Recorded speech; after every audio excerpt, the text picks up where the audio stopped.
എല്ലാ ആൾക്കാരും ചോദിക്കുന്ന ഒരു ചോദ്യമുണ്ട്. ഹൃദയത്തിന് എന്തെങ്കിലും പ്രശ്നങ്ങൾ ഉണ്ടായി കഴിഞ്ഞാൽ എന്തൊക്കെ ഭക്ഷണങ്ങൾ കഴിക്കാം, എന്തെല്ലാം എക്സസൈസ് ചെയ്യാം, എത്രത്തോളം ഹാർഡ് വർക്ക് ചെയ്യാം എന്നെല്ലാം.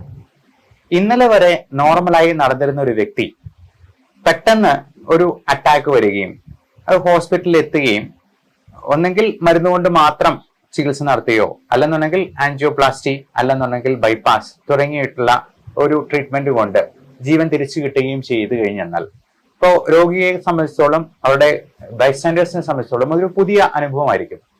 അപ്പോ അവർക്ക് എന്തൊക്കെ ഭക്ഷണം കൊടുക്കാം, അവർക്ക് എന്തൊക്കെ എത്രമാത്രം ഹാർഡ് വർക്ക് ചെയ്യാം, എത്രത്തോളം എക്സേർഷൻ ചെയ്യാം എന്നുള്ളതൊക്കെ ആശങ്ക ഉണ്ടാക്കുന്ന ഒരു കാര്യമാണ്. അതുകൊണ്ട് തന്നെ മെഡിക്കൽ പ്രൊഫഷനുള്ള ആൾക്കാര് നിങ്ങളെ സഹായിക്കേണ്ട ആവശ്യകത വളരെ വളരെ ഇമ്പോർട്ടന്റ് ആണ്. അപ്പോ പലരുടെയും കേട്ടറിവുകൾ വെച്ചിട്ട് നമ്മൾ ചികിത്സ നടത്താൻ പോകരുത്. ആവശ്യമില്ലാതെയുള്ള ഉപദേശങ്ങൾ നമ്മൾ സ്വീകരിക്കരുത്. ഇപ്പോ ഹൃദയത്തിന് രണ്ട് തരത്തിൽ പ്രശ്നങ്ങൾ ഉണ്ടാകാം. ഹൃദയത്തിന്റെ പമ്പിങ്ങിന് പ്രശ്നമുണ്ടാവുക, അതുകൊണ്ട് ഹാർട്ട് ഫെയിലിയർ ഉണ്ടാവുക. ഇനി ഹൃദയത്തിലേക്കുള്ള കൊറോണറി ആർട്ടറീസ്, അതിന്റെ പുറമേയുള്ള രക്തധമനികളിൽ ബ്ലോക്ക് ഉണ്ടാവുക. അപ്പോ ഇത്തരത്തിൽ രണ്ട് തരത്തിൽ പ്രശ്നങ്ങൾ ഉണ്ടാകാം. ഇനി ഹൃദയത്തിന്റെ താളത്തിൽ വരുന്ന കാർഡിയക് അറിത്മിയാസ് പോലുള്ള പ്രശ്നങ്ങൾ ഉണ്ടാകാം. എട്രിയൽ ഫ്ലട്ടർ പോലുള്ള അല്ലെങ്കിൽ വെൻട്രിക്കുലർ ഫിബ്രിലേഷൻ പോലുള്ള, അതായത് ഹൃദയം ശരിക്കും സ്പന്ദിക്കാതെ അത് വിറയ്ക്കുന്ന ഒരു അവസ്ഥയിലേക്ക് പോയെന്നാൽ എങ്ങനെ ഇരിക്കും, ഏതാണ്ട് അതുപോലെ അതിന്റെ താളക്രമത്തിൽ പോലും വ്യത്യാസം വരുന്ന രീതിയിലുള്ള പ്രശ്നങ്ങൾ ഉണ്ടാകാം. നമ്മൾ ഒരു രക്തയോട്ടം മരവിപ്പിക്കുന്ന രീതിയിൽ നമ്മൾ ഇപ്പൊ കയ്യിലെയോ കാലിലെയോ ഒക്കെ രക്തം കുറഞ്ഞു പോയി കഴിഞ്ഞിട്ടുണ്ടെന്നുണ്ടെങ്കിൽ അത് ആ അവയവത്തിലേക്ക് രക്തയോട്ടം നിന്നു പോയെന്നാൽ അത് ഒരു ഇൻഫാർക്ഷൻ അല്ലെങ്കിൽ ഹൃദയത്തിന്റെ പേശികളിൽ നാശമുണ്ടാവുകയാണ് ഈ ഹാർട്ട് അറ്റാക്കിൽ സംഭവിക്കുക. അപ്പോൾ നമ്മൾ കേട്ടിട്ടുണ്ടാവും ഇത്ര പെർസെന്റേജ് ബ്ലോക്ക്, 90% ഒക്കെ ബ്ലോക്ക് വന്നു കഴിഞ്ഞിട്ടുണ്ടെങ്കിൽ ഹൃദയത്തിന്റെ പേശികളിലേക്ക് ബ്ലഡ് സപ്ലൈ ചെയ്യുന്ന ഒരു പ്രധാന രക്തധമനിയാണെന്നുണ്ടെങ്കിൽ അത് തീർച്ചയായിട്ടും ആ കോശങ്ങളുടെ നിർജീവാവസ്ഥയിലേക്ക് അല്ലെങ്കിൽ അതിന്റെ നാശത്തിലേക്ക് നയിക്കുകയും മയോകാർഡിയൽ ഇൻഫാർക്ഷൻ എന്ന് പറയുന്ന ഒരു പ്രശ്നം ഉണ്ടാവാം. അപ്പൊ മിക്കവാറും ആൾക്കാരൊക്കെ ഇതുപോലെ നെഞ്ചുവേദനയൊക്കെ വന്നാലും അത് ഗ്യാസ് ആണ്, അല്ലെന്നുണ്ടെങ്കിൽ എന്തെങ്കിലും മസിൽ പിടുത്തമാണ്, അല്ലെങ്കിൽ തോളുവേദനയാണ്, അത് ബാക്ക് പെയിൻ ആണ്, ഡിസ്കിന്റെ പ്രശ്നമാണ് എന്നൊക്കെ പറഞ്ഞ് ഗ്യാസിന് മരുന്ന് കുടിക്കുകയോ ഇഞ്ചിയിട്ട് വെള്ളം തിളപ്പിച്ച് കുടിക്കുകയോ ഒക്കെ ചെയ്ത് രാത്രി മുഴുവൻ അവര് വെയിറ്റ് ചെയ്ത് ചിലപ്പോ ഒരു തരത്തിലും രക്ഷയില്ലാന്ന് കാണുമ്പോഴാണ് അവര് മിക്കവാറും ഹോസ്പിറ്റലിൽ വരിക. എന്നാൽ നമ്മൾ പ്രത്യേകം ഓർക്കുക, ഇതിനൊരു ഗോൾഡൻ ടൈം പീരീഡ് ഉണ്ട്. നമ്മൾ ഇത്ര മിനിറ്റിനുള്ളിൽ ആശുപത്രിയിൽ എത്തിച്ച് അത് ECG എടുത്ത് നോക്കുക, ട്രോപ്പൈ പോലുള്ള കാർഡിയാക് എൻസൈംസിന്റെ അളവ് നോക്കുക, ആവശ്യമുണ്ടെങ്കിൽ എക്കോ ടെസ്റ്റ് ചെയ്ത് നോക്കുക. ഇനി അതിന്റെ ബ്ലോക്ക് ഉണ്ടോ, എത്ര ശതമാനം ബ്ലോക്ക് ഉണ്ട്, എത്ര നമ്പർ ഓഫ് ബ്ലോക്സ് ഉണ്ട് എന്നെല്ലാം അറിയാനായിട്ടാണ് ആൻജിയോഗ്രാം എന്ന് പറയുന്ന ടെസ്റ്റ് ചെയ്യുന്നത്. അപ്പോൾ തീർച്ചയായിട്ടും ഇന്റർവെൻഷണൽ കാർഡിയോളജി ഡിപ്പാർട്ട്മെന്റ് ഉള്ള ഒരു ഹോസ്പിറ്റലിൽ എത്രയും വേഗം എത്തിക്കുകയും ഈ ടെസ്റ്റുകൾ ചെയ്തു നോക്കുകയും, ഇപ്പൊ നമുക്ക് തുടക്കത്തിൽ ECGയും ട്രോപ്പയും പോലുള്ള ടെസ്റ്റുകൾ ഏതെങ്കിലും ഒരു ഹോസ്പിറ്റലിൽ അടുത്തുള്ള ലാബിലോ പോയി ചെയ്യാവുന്നതാണ്. ഒരു ഡോക്ടറെ കണ്ട് അത് തീരുമാനിച്ചതിന് ശേഷം അങ്ങനെ എന്തെങ്കിലും പ്രശ്നം ഉണ്ടോ എന്ന് നോക്കിയതിന് ശേഷം അതിന് വേണ്ട പരിശോധനകൾ നടത്തി അതിന് ഉടനടി ട്രീറ്റ്മെന്റ് ചെയ്യുന്നാൽ നമുക്ക് ജീവൻ രക്ഷിക്കാൻ കഴിഞ്ഞേക്കും. അല്ല എങ്കിൽ ഹാർട്ട് അറ്റാക്ക് വന്നു കഴിഞ്ഞിട്ട് നമുക്ക് ഒരിക്കലും ഹൃദയം നല്ല അവസ്ഥയിലേക്ക് തിരിച്ചു വരാൻ പറ്റില്ല. ഹൃദയം മുടന്തി നടക്കുന്നത് പോലെ അതിന്റെ ആ ഇൻഫാക്ഷൻ സംഭവിച്ചു കഴിഞ്ഞാൽ പ്രശ്നമുണ്ടാകും. അപ്പോ നമ്മൾ ഇതിന് ശേഷം ഈ ട്രീറ്റ്മെന്റ് ഒക്കെ കഴിഞ്ഞ് അപ്പോൾ ആരോഗ്യാവസ്ഥയിലേക്ക് തിരിച്ചു വന്നു കഴിഞ്ഞതിന് ശേഷം നമ്മൾ ഗൂഗിളിലോ വാട്സാപ്പ് മെസ്സേജിലോ കിട്ടുന്ന തെറ്റായ അറിവുകളോ ഉപദേശങ്ങളോ, 10ാം ക്ലാസ് പോലും പാസ്സാകാത്ത ആൾക്കാരാണെങ്കിലും ഉപദേശത്തിന് ഫ്രീ ആയിട്ട് കൊടുക്കുന്ന കാരണം അതിന് യാതൊരു കുറവുണ്ടാവില്ല. അപ്പോ ഭക്ഷണത്തിലും മരുന്നിലും നമ്മൾ ഒരു തരത്തിലും വിട്ടുവീഴ്ച ഉണ്ടാകരുത്. പലപ്പോഴും സംഭവിക്കുന്നത് ഈ ബ്ലഡ് തിന്നേഴ്സ്, എക്കോസ്പ്രിൻ, ക്ലോപ്പിഡോഗ്രൽ, അട്രോസ്റ്റാറ്റിൻ ഒക്കെയുള്ള മരുന്നുകൾ കുറച്ച് നാൾ കഴിച്ചു കഴിഞ്ഞിട്ട് അവര് തന്നെ അങ്ങ് സ്റ്റോപ്പ് ചെയ്യും. അതെല്ലാം കിഡ്നി അഫക്ട് ചെയ്യുമോ എന്ന് വിചാരിച്ചിട്ട്. വാസ്തവത്തിൽ നമ്മൾ ഇങ്ങനെ ബ്ലോക്ക് ഉണ്ടായിട്ടുള്ള ഒരാള് ഒരു കാരണവശാലും അത് ഡോക്ടറോട് ചോദിച്ചിട്ടല്ലാതെ നിർത്താൻ പാടില്ല എന്നുള്ളതാണ്. കാരണം ഇവർക്ക് വീണ്ടും ബ്ലോക്ക് ഉണ്ടാകാനുള്ള സാധ്യത വളരെ വളരെ കൂടുതലാണ്. അതുപോലെ ഭക്ഷണത്തിൽ ഉള്ള പ്രത്യേകതകൾ നമ്മൾ നിഷ്കർഷകൾ വെക്കേണ്ടത് മെയിനായിട്ടും ഉപ്പിന്റെ അളവ് പരമാവധി നമ്മൾ കുറച്ച് ഉപയോഗിക്കുക എന്നുള്ളതാണ്. പ്രത്യേകിച്ചും BP, കൊളസ്ട്രോൾ പോലുള്ള പ്രശ്നങ്ങൾ ഉണ്ടാക്കാതെ അത് നിയന്ത്രിച്ച് നിർത്താനായിട്ട് നമ്മൾ തീർച്ചയായിട്ടും BPയുടെയും കൊളസ്ട്രോളിന്റെയും മരുന്നുകൾ കൃത്യമായിട്ട് കഴിക്കുകയും വേണം. ഉപ്പിന്റെ അളവ് അത് ഇത്ര ഗ്രാം കുറച്ചെന്നാൽ പോലും അതിൽ കൃത്യമായിട്ട് അതിൽ BP കൺട്രോൾ വരാം എന്നുള്ളതാണ്. അതുപോലെ പൊട്ടാസ്യത്തിന്റെ അളവ് ഒത്തിരി കൂടിപ്പോയെന്നാൽ കാർഡിയാക് റിതം അബ്നോർമാലിറ്റീസ് ഉണ്ടാകും, അറിത്മിയാസ് ഉണ്ടാകും. പൊട്ടാസ്യം കൂടിപ്പോയി കഴിഞ്ഞാൽ ഇപ്പൊ നമ്മുടെ നാട്ടിലൊക്കെ ഒരു സ്ഥിരം കാഴ്ചയാണ്, ക്ഷീണം വന്നു കഴിഞ്ഞാൽ ഉടനെ തന്നെ കരിക്കും വെള്ളം കൊടുക്കും. കരിക്കും വെള്ളം നല്ലതാണ്, ഒരുപാട് പോഷക സമൃദ്ധമാണ്, പക്ഷെ അതിൽ ഒരുപാട് പൊട്ടാസ്യം അടങ്ങിയിട്ടുണ്ട്. അപ്പൊ കിഡ്നിക്ക് പ്രശ്നമുള്ളവരോ ഹാർട്ടിന് പ്രശ്നമുള്ളവരോ ഒക്കെ 2-3 കരിക്ക് ഒരുമിച്ച് കുടിച്ചെന്നാൽ തന്നെ പൊട്ടാസ്യത്തിന്റെ അളവ് കൂടുകയും കാർഡിയാക് അറിത്മിയാസ് ഉണ്ടാക്കുകയും ചെയ്യും. അപ്പോ ഓരോ സ്ഥലത്തിലെയും ഭക്ഷണ രീതികൾ നമ്മൾ അതാത് സ്ഥലത്തെ രോഗികളോട് അവരുടെ ഭാഷയിൽ തന്നെ പറഞ്ഞു കൊടുക്കേണ്ടതായിട്ട് വരും. അതുപോലെ അവർക്ക് കഴിക്കാൻ കിട്ടുന്ന സാധനങ്ങൾ എന്തൊക്കെയാണ്, അവരുടെ സാഹചര്യങ്ങൾ എന്തൊക്കെയാണെന്ന് നോക്കി വേണം അത് പറഞ്ഞു കൊടുക്കാൻ. ചിലർക്ക് ഉണക്കമീൻ ഭയങ്കര ഇഷ്ടമാണ്, ചിലർക്ക് പപ്പടം ഭയങ്കര ഇഷ്ടമാണ്. ഇതിലൊക്കെ ഒരുപാട് തരത്തിലുള്ള ഉപ്പ്, ലവണ പദാർത്ഥങ്ങൾ അടങ്ങിയിട്ടുണ്ട്. മാത്രമല്ല ഈ ഉണക്കമീൻ ഉണ്ടാക്കുന്നത് വളരെ മലിനമായ സാഹചര്യങ്ങളാണ്. അതിലെ വെള്ളമൊക്കെ എന്ന് പറഞ്ഞാൽ വളരെ മലിനമായിട്ടുള്ള ചീഞ്ഞ മീനൊക്കെ ആയിരിക്കും നമ്മൾ ഈ ഉപ്പിട്ട് ഉണക്കി വെച്ച് ഉപയോഗിക്കുന്നത്. അങ്ങനെയുള്ള സാധനങ്ങൾ കഴിക്കുന്നത് നമുക്ക് ഹൃദയത്തിന് മാത്രമല്ല എല്ലാ തരത്തിലും പ്രശ്നങ്ങൾ ഉണ്ടാക്കും എന്നുള്ളത് പ്രത്യേകം മനസ്സിലാക്കിയിരിക്കണം.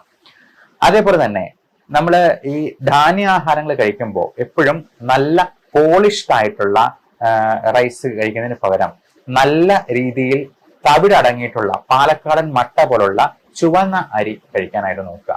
അതുപോലെ ഈ മില്ലറ്റ്സ് വിഭാഗത്തിൽപ്പെടുന്ന നല്ല തവിടുള്ള തരത്തിലുള്ള ധാന്യങ്ങളിലേക്ക് മാറുന്നത് കൂടുതൽ നല്ലതായിരിക്കും. അത് പോഷക സമൃദ്ധമാണ്. ഇപ്പൊ മില്ലറ്റ്സ് വിഭാഗത്തിൽപ്പെടുന്ന റാഗി, ചോളം തുടങ്ങിയ തിന പോലുള്ളതൊക്കെ നമ്മൾ അത് പക്ഷികൾക്ക് കൊടുക്കുന്നതൊക്കെയാണെന്ന് പറഞ്ഞ് കളിയാക്കും. പക്ഷെ ഇന്ന് എല്ലാവർക്കും അറിയാം വളരെ പോഷക സമൃദ്ധമായിട്ടുള്ള മില്ലറ്റ്സ് നമുക്ക് അത് സ്നാക്സ് ആയിട്ടുള്ള ബിസ്ക്കറ്റ് ആയിട്ടുള്ള രൂപത്തിൽ വേണമെങ്കിലും കിട്ടും.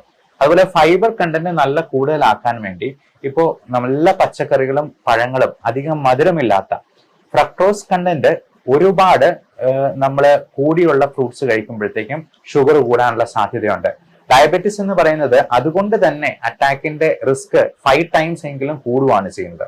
അപ്പോൾ പ്രമേഹവും BP-യും കൊളസ്ട്രോളും ഒക്കെ നല്ല കൃത്യമായ കൺട്രോളിൽ കൊണ്ടുവരാനായിട്ട് ശ്രദ്ധിക്കുക. വറുത്തത് പൊരിച്ചത് പരമാവധി ഒഴിവാക്കുക. ഇനി ഷാലോ ഫ്രൈ ആയിട്ടുള്ളതാണെങ്കിലും പിന്നെയും കുഴപ്പമില്ല. ഡീപ് ഫ്രൈ ആയിട്ടുള്ള മുക്കി പൊരിച്ചിട്ടുള്ള സാധനങ്ങൾ, നമ്മൾ മീനൊക്കെ മുക്കി പൊരിച്ചിട്ടുള്ള സാധനങ്ങൾ കഴിക്കുക, പഴംപൊരി പോലുള്ള സാധനങ്ങൾ, വട, ഇതെല്ലാം ഒരുപാട് നല്ല തരത്തിലുള്ള എണ്ണ അബ്സോർബ് ചെയ്തിട്ടുള്ളതാണ്. അത് ഒരുപാട് കാലറി കൂട്ടുകയും അത് തന്നെ നമുക്ക് ഒത്തിരി പ്രശ്നങ്ങൾ ഉണ്ടാക്കുകയും ചെയ്യും. അതുപോലെ പാലിന്റെ ഉപയോഗം, നമ്മൾ ഒരുപാട് തരത്തിൽ പാല് അലർജി ഉണ്ടാക്കുന്നവരുണ്ട്. ലാക്ടോസ് ഇൻടോളറൻസ് ഒരുപാട് പേർക്കുണ്ട്. നമുക്കറിയാം പശുക്കുട്ടി തന്നെ ഒരു പ്രായം കഴിഞ്ഞിട്ട് അമ്മയുടെ അടുത്ത് പാല് കുടിക്കാൻ ചെന്നിട്ടുണ്ടെങ്കിൽ പശു തൊഴിച്ചു വിടും. അപ്പോ നമ്മള് ജീവിതാവസാനം വരെ പാല് കുടിച്ച് ജീവിക്കുന്ന ഒരേ ഒരു ജീവി മനുഷ്യൻ മാത്രമാണെന്ന് പറയാം. അതുപോലെ മലശോധന നല്ല കൃത്യമായിട്ടായിരിക്കാൻ നല്ലൊരു പച്ചക്കറികളും പഴങ്ങളും കഴിക്കുക. നമ്മള് രാവിലെ എണീക്കുമ്പോ തന്നെ കടുപ്പത്തില് നല്ല മധുരവും പാലും ഒക്കെ ഇട്ട് കാപ്പി കുടിക്കുന്നതിന് പകരം, ചായ കുടിക്കുന്നതിന് പകരം ആദ്യമേ തന്നെ 3 ഗ്ലാസ് ചെറു ചൂടുവെള്ളം കുടിക്കുക. നമ്മൾ ഒരുപാട് കോൺസ്റ്റിപ്പേറ്റ് ചെയ്യുമ്പോൾ, ഒരുപാട് മലം പോകാനായിട്ട് സ്ട്രെയിൻ ചെയ്യുമ്പോൾ അത് തന്നെ ഹൃദയത്തിന് പോലും പ്രശ്നങ്ങൾ ഉണ്ടാക്കുന്നുണ്ട്. അപ്പൊ പലപ്പോഴും നമ്മൾ പറയാ യൂറോപ്യൻ ടോയ്ലറ്റിനേക്കാൾ നല്ലത് ഇന്ത്യൻ ടോയ്ലറ്റ് ആണെന്നുള്ളതാണ്. അല്ലെങ്കിൽ ഇഷ്ടിക വെച്ചിട്ട് കാലൊന്ന് പൊക്കി വെക്കാൻ പാകത്തിന് നമ്മളുള്ള സൗകര്യം പ്രായമായവർക്കൊക്കെ ചെയ്തു കൊടുക്കുക. അതുപോലെ ഈ പ്രായമായവരൊക്കെ ഈ ഹാർട്ടിന് പ്രശ്നമുള്ളവർക്ക്, ഹാർട്ട് ഫെയിലിയർ ഉള്ളവർക്ക് ഒക്കെ കുളിക്കാൻ പോകുമ്പോഴാണെങ്കിലും അതുപോലെ ബാത്റൂമിൽ പോകുമ്പോഴാണെങ്കിലും കുറ്റിയിടാനായിട്ട് ശ്രമിക്കരുത്. കുറ്റിയിടരുത് എന്ന് പ്രത്യേകം പറയുക. അതല്ലാന്നുണ്ടെങ്കിൽ ആരെങ്കിലും സഹായത്തിന് ഒന്ന് മേൽനോട്ടം വഹിക്കാനായിട്ട് കൂടെ ഉണ്ടാവണം. പ്രത്യേകിച്ചും പ്രായമായ ഹാർട്ട് ഫെയിലിയർ ഉള്ള ആൾക്കാർക്ക്, ഹാർട്ടിന്റെ പമ്പിങ് കുറഞ്ഞിട്ടുള്ളവർക്ക് ഒരു മഗ്ഗില് വെള്ളം എടുത്ത് പൊക്കുമ്പോൾ തന്നെ അവർക്ക് ശ്വാസം മുട്ടും. അത് തന്നെ അവരുടെ ഹൃദയത്തിന്റെ പമ്പിങ് കുറഞ്ഞു പോകാനും ശ്വാസകോശത്തിൽ കൂടുതൽ എഡിമ, കാർഡിയോജനിക് പൾമണറി എഡിമ ഉണ്ടാക്കാനായിട്ടും അതിൽ നിന്ന് തന്നെ ആള് ചിലപ്പോൾ പെട്ടെന്ന് താഴെ വീഴാനും അപകടം സംഭവിക്കാനും സാധ്യതയുണ്ട്. അപ്പോൾ ഇങ്ങനെയുള്ളവരൊക്കെ വീണ് ഒന്ന് എല്ല് ഒടിഞ്ഞെന്നാൽ പോലും അത് ബെഡ് റിഡൺ ആയി പോകാനും ബെഡ് സോഴ്സ് ഉണ്ടാകാനും അത് തന്നെ അവരുടെ മരണ കാരണമാകാനും പോലും സാധ്യതയുണ്ട്. അതുകൊണ്ട് പ്രായമായവരൊക്കെ ബാത്റൂമിൽ പോകുമ്പോഴേക്കും നമ്മൾ പിടിച്ചു നിൽക്കാനായിട്ട് നല്ല ഒരു സ്റ്റാൻഡ് അല്ലെന്നുണ്ടെങ്കിൽ കൈപ്പിടി കൊടുക്കുക. അതേപോലെ നല്ല ഗ്രിപ്പുള്ള തറ, ടൈൽസ്, ഈ മിനുമിനുക്കം ഉള്ള സാധനങ്ങൾ ഉപയോഗിക്കാതെ അങ്ങനെയുള്ളവർക്ക് പ്രത്യേകമായിട്ടുള്ള ഗ്രിപ്പുള്ള ഷീറ്റ് ഇട്ട് കൊടുക്കുകയോ ആരെങ്കിലും അതിനെ സഹായിക്കുകയോ ചെയ്യേണ്ടത് വളരെ വളരെ അത്യാവശ്യമാണ്. അതുപോലെ കുളിക്കുമ്പോഴാണെങ്കിലും ഒരു പ്ലാസ്റ്റിക് കസേര ഇട്ട് ഇരുന്നുകൊണ്ട് കുളിക്കാനായിട്ട് ശ്രദ്ധിക്കുക. നമ്മൾ ടോയ്ലറ്റിൽ പോകുമ്പോഴാണെന്നുണ്ടെങ്കിലും ഒരാളെ സഹായിക്കാനായിട്ട് നിന്ന് കൊടുക്കുക. നമ്മൾ ഒറ്റ കൈ കാലയിൽ ബാലൻസ് ചെയ്തുകൊണ്ട് അടിവസ്ത്രം ഇടാനായിട്ടോ അല്ലെങ്കിൽ നമ്മൾ ഡ്രസ്സ് ഇടാനായിട്ടോ ഒക്കെ ശ്രമിക്കരുത്. അങ്ങനെ ചെയ്യുമ്പോഴത്തേക്കും ബാലൻസ് തെറ്റി താഴെ വിടാനുള്ള സാധ്യതയുണ്ട്. അപ്പൊ ഇങ്ങനെയുള്ളവർക്കൊക്കെ ഇപ്പൊ നമ്മൾ 6-60 ഒരുപോലെ എന്ന് പറയുന്നത് പോലെ നമ്മൾ ഇത്രയും പ്രായമായവരെ നമ്മളൊരു കൊച്ചുകുട്ടിയെ പോലെ തന്നെ പരിചരിക്കണം എന്നുള്ളതാണ്. അവര് ഇപ്പം സോപ്പ് തറയിലുണ്ടെങ്കിലോ അല്ലെന്നുണ്ടെങ്കിൽ ഒന്ന് ബാലൻസ് തെറ്റിപ്പോയെന്നാലോ താഴെ വീഴും. താഴെ വീണെന്നാൽ ഉറപ്പായിട്ടും ഒരു ഫ്രാക്ചർ ഉണ്ടാകും. ഒരു ലോങ് ബോൺ ഫ്രാക്ചർ ഉണ്ടായെന്നാൽ ഉറപ്പായിട്ടും അത് മരണത്തിലേക്ക് നീളാനായിട്ടുള്ള എല്ലാ സാധ്യതകളും ഉണ്ട്. കാരണം അത് ബെഡ് റിഡൻ ആയിട്ട് അത് പിന്നെ ബെഡ് സോർ ആകും, അതിന്റെ കോംപ്ലിക്കേഷൻ ഉണ്ടാകും, തുടങ്ങിയവ എല്ലാം കൊണ്ട് ഈ പറഞ്ഞ കോംപ്ലിക്കേഷൻസ് ഉണ്ടാകാം. അതുപോലെ ബൈപ്പാസ് സർജറി കഴിഞ്ഞവർക്ക്, ആൻജിയോപ്ലാസ്റ്റി കഴിഞ്ഞവർക്ക്, ഇപ്പം ICU വെന്റിലേറ്ററിലൊക്കെ കിടക്കേണ്ടി വന്നിട്ടുള്ളവർക്ക് ഫിസിയോതെറാപ്പിയും ഇതിന്റെ റീഹാബിലിറ്റേഷൻ പ്രൊസീജിയറും വളരെ വളരെ പ്രധാനമാണ്. ഇപ്പം എല്ലാവർക്കും സംശയമാണ് എപ്പോഴാണ് ഇനി ജോലിക്ക് പോകാൻ പറ്റുക എന്നുള്ളത്. 50-60 വയസ്സൊക്കെ കഴിഞ്ഞിട്ടുള്ളവർക്ക് ഇപ്പം ആൻജിയോപ്ലാസ്റ്റി കഴിഞ്ഞാൽ 2 ദിവസം കഴിയുമ്പോൾ തന്നെ ഡിസ്ചാർജ് ചെയ്യും. പക്ഷേ നമ്മൾ ആൻജിയോപ്ലാസ്റ്റി കഴിഞ്ഞിട്ടും നമ്മൾ കുറച്ച് ആഴ്ചകൾ കഴിയുന്നത് വരെയെങ്കിലും നമ്മൾ അത് ആ റീഹാബിലിറ്റേഷൻ പ്രൊസീജിയറും എല്ലാം കറക്റ്റായിട്ട് നടത്തുകയും ശാസ്ത്രീയമായിട്ടുള്ള നിർദ്ദേശം അനുസരിച്ച് അതിനുള്ള എക്സസൈസുകൾ പതിയെ നടത്തുക. അത് നടക്കുന്ന ജോലികൾ പിന്നെ അതിനുശേഷം സ്റ്റെപ്പ് പതുക്കെ കയറുക, ലളിതമായ വ്യായാമങ്ങളിൽ നിന്ന് തുടങ്ങുക. അങ്ങനെ അത് റൊട്ടീനായിട്ട് അത് ചെയ്ത് പതിയെ കൂട്ടിക്കൊണ്ടുവന്ന് പഴയ ആരോഗ്യത്തിലേക്കും ജീവിതത്തിലേക്കും തിരിച്ചു പോകാനായിട്ട് നമുക്ക് ശ്രമിക്കാം. സാധാരണക്കാരന് മനസ്സിലാവുന്ന ഭാഷയിൽ തന്നെ അത് പറഞ്ഞു കൊടുത്ത് രോഗിയുടെ ബൈസ്റ്റാൻഡേഴ്സും കൃത്യമായിട്ട് കൂടെ നിന്ന് അത് ചെയ്യുക. പിന്നെ ഇതുപോലുള്ള ഇൽനെസ് ഒക്കെ ഒരുപാട് ഡിപ്രസിംഗ് ആണ്.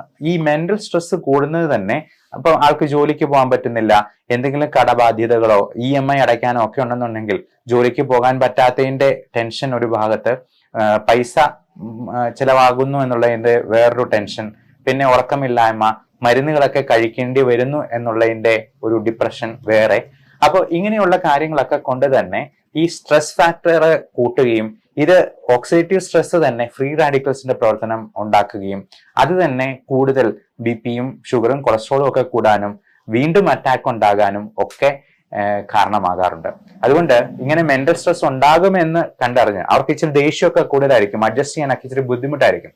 അപ്പൊ അത് കണ്ടറിഞ്ഞ് പെരുമാറുക എന്നുള്ളത് കുടുംബത്തിലെ മറ്റ് അംഗങ്ങളുടെയും ഉത്തരവാദിത്തമാണ്. അവരുടെയും കൂടെ സഹകരണം ഉണ്ടെങ്കിലേ നമുക്ക് രോഗിയെ പൂർണ്ണ ആരോഗ്യത്തിലേക്ക് തിരിച്ചു കൊണ്ടുവരാനായിട്ട് കഴിയുള്ളൂ. അപ്പോ ഇങ്ങനെയുള്ള ഹൃദയത്തിന്റെയും ശ്വാസകോശത്തിന്റെയും functioning, heart and lungs are made for each other എന്നാണ് പറയാ. ഇതിന് രണ്ടിന്റെയും പ്രവർത്തനം ഒരുമിച്ച് വന്നാൽ മാത്രമേ നമുക്ക് നല്ല രീതിയിൽ ഡെയിലി ആക്ടിവിറ്റീസ് ചെയ്യാൻ പറ്റുള്ളൂ. അതുപോലെ ഹൃദയത്തിന് ഒരു പ്രശ്നം വന്നാൽ അത് ശ്വാസകോശത്തെ അഫക്ട് ചെയ്യും. കാർഡിയോജനിക് പൾമണറി എഡിമ എന്ന് പറയുന്നത് അത് തന്നെയാണ്. അപ്പം ഭാര്യ ഭർത്താക്കന്മാരെ പോലെ മെയ്ഡ് ഫോർ ഈച്ച് ആയിട്ടുള്ള ഈ 2 അവയവങ്ങളെയും നമ്മൾ വളരെയധികം കരുതലോടെ നമ്മൾ കാത്തു സൂക്ഷിക്കണം. അല്ല എന്നുണ്ടെന്നുണ്ടെങ്കിൽ ഒരെണ്ണം പ്രവർത്തനം നിർത്തിയെന്നാൽ മറ്റേതിനെയും കാലക്രമേണ അത് അഫക്ട് ചെയ്യും. മരണം സംഭവിക്കുന്നതിന്റെ പ്രൈമറി കോസ് 90% ഡെത്തും കാർഡിയോ പൾമണറി അറസ്റ്റ് കൊണ്ടാണ്. ബാക്കി 10% മാത്രമാണ് ബ്രെയിൻ ഡെത്ത് കൊണ്ടുണ്ടാകുന്നത്. ബ്രെയിൻ ഡെത്ത് സംഭവിച്ചിട്ടുള്ള ഓർഗൻസ് ആണ് നമ്മൾ ഡൊണേറ്റ് ചെയ്യാനായിട്ട് ഓർഗൻ ട്രാൻസ്പ്ലാന്റേഷന് വേണ്ടി ഉപയോഗിക്കുക. 90% കാർഡിയോ പൾമണറി അറസ്റ്റ് എന്നുള്ളതാണ് പ്രൈമറി കോസ് ഓഫ് ഡെത്ത് ആയിട്ട് ഡോക്ടർമാരാണെങ്കിലും ഡെത്ത് സർട്ടിഫിക്കറ്റിൽ എഴുതുക. അപ്പോ ഇതിന്റെ 2 അവയവങ്ങളുടെയും ആരോഗ്യം സംരക്ഷിച്ച് നിർത്തുക. Health is a biggest luxury in life. എല്ലാവർക്കും നല്ല ആരോഗ്യം ഉണ്ടാവട്ടെ. Love and regards doctor Bipin Jose, Pulma medical centre, Pala, Kanjirappally and Sultan Bathery.